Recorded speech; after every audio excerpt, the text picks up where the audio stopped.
School खत्म होने के बाद ये लड़का जो है एक लड़की को मतलब कि अपने क्लासमेट को अपने घर पे बुलाया होता है बातचीत करने के लिए। और क्या करने के लिए बुलाया जाता है? बहुत ही ज़बरदस्त लड़की रहती है, देख के मज़ा सा आ जाता है। मतलब ऐसी लड़की रहे तो क्या ज़रूरत है बातचीत करने के लिए, सीधा काम होता है। लेकिन ये लड़का बातचीत करता है। अब देखो यहाँ पे मैगज़ीन वगैरह पढ़ रहा था, एनिमे के कैरेक्टर देख रहा था, जबकि उसके पास खुद ही इतनी ज़बरदस्त लड़की है, ये सब देखने की क्या ज़रूरत है? सीधा काम करना चाहिए था, लेकिन नहीं।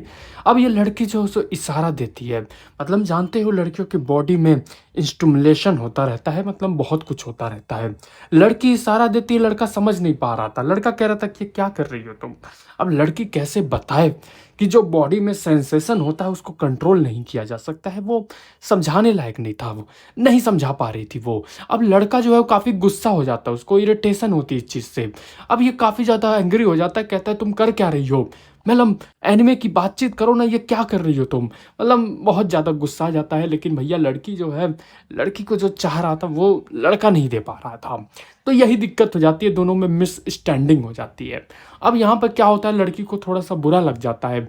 ज़ाहिर-सी बात है, लड़की इशारा में कुछ और कहना चाह रही थी, देना चाह रही थी प्यार मोहब्बत, लेकिन लड़का लेने में दिक्कत कर रहा था। मतलब समझ सकते हो, बॉडी में हलचल थी भाई, जवानी मान नहीं आ रही थी इसकी। लेकिन लड़का नहीं समझ पाता है, तो फिर लड़की जब जान जाती है कि नहीं कुछ कर पाएगा, फिर लड़की गुस्से में जो है घर से चली जाती है। कहती है जाओ, मैं तुमसे अब कभी बात नहीं करूँगी। अब लड़का समझ नहीं पाता कि क्या हुआ माजरा। लड़का छोटा रहता है, समझदार नहीं रहता है। अब एक शाम को क्या होती है ना कि इसके घर पर एक सीडी आती है। अब ये लड़का समझ नहीं पा रहा है ये कैसी सीडी है। जब ये अपने डेस्कटॉप पे सीडी लगा करके देख रहा था ना, तो उसको पता चलता है कि भैया इसमें कोई लड़की है। और ये कोई और लड़की नहीं होती है, दरअसल उसी की दोस्त ही रहती है। यही जो दोस्त जो उसके गुस्से में चली गई थी घर छोड़ कर के।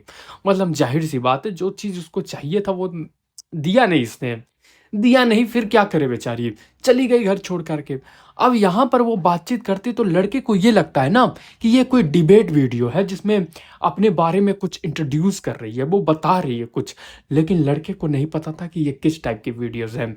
फिर जब उसे समझ में आता है तो भैया पता चलता है कि लड़की कहती है कि मेरे एक दोस्त था जो मुझे प्यार नहीं करता था, देता नहीं था, मोटा लठ। तो ऑफ कोर्स यही बातें कर रहे बताती है वो अपने वीडियोज़ में। अब पता चल जाता है कि भैया इसको जो चाहिए था उसने दिया नहीं था। अब लड़की जो है उसने एक अलग ही रास्ता चुन लिया था अपना। फिर क्या? अब यहाँ पे हमें वीडियो में पता चलता है कि भाई एक लड़का भी यहीं पे है। मोटा हट्टा-कट्टा लड़का नहीं, आदमी कहोगे इसे, आदमी होता है वो। मतलब आप समझ सकते हो, अब लड़के की भाई तो हालत खराब हो जाती है, लड़का समझ ही नहीं पाता ये क्या चल रहा है, माजरा क्या है ये? लेकिन भैया जो इस वीडियो में होने वाला था वो फिर मोटा लठ लेकर के बजाने लगता है। लड़की के साथ बजाना शुरू कर देता है। अब यहाँ पर लड़के के भैया हालत खराब हो जाता है। लड़का क्या करे? बस हाथों का इस्तेमाल के अलावा कर ही क्या सकता था? फिर लगता है हाथों का इस्तेमाल ही करने। अब सोचो जब ये लड़की इसके घर पे आती थी, तब इसे नहीं फ़िक्र थी इस चीज़ की। ये नहीं कि वहीं लठ बजा दे, नहीं। जब ये देखा कि इस लड़की का कोई और लठ हो जा रहा है, तब इसका हाथ चल रहा है। यही दिक्कत थी बेचारी की। जब वो खुद देना चाह रही थी प्यार, तो नहीं ले पा रहा था बेचारा। अब ऐसी नौबत आ गई है। अब जब ये कार्यक्रम कर ही रहा था, तब तक यहाँ पे हमें पता चलता है कि भैया बेल बजता है इसके घर का, मतलब नॉक नॉक। तो हमें पता चलता है कि ये लड़की इसके घर पे आ गई है। कहती है तुम क्या कर रहे हो? तुम्हें खुशी तो मिली? तो हमें पता चलता है कि ये डीवीडी और कोई नहीं दिया था, इस लड़की ने ही दिया था। जोश जगाने के लिए।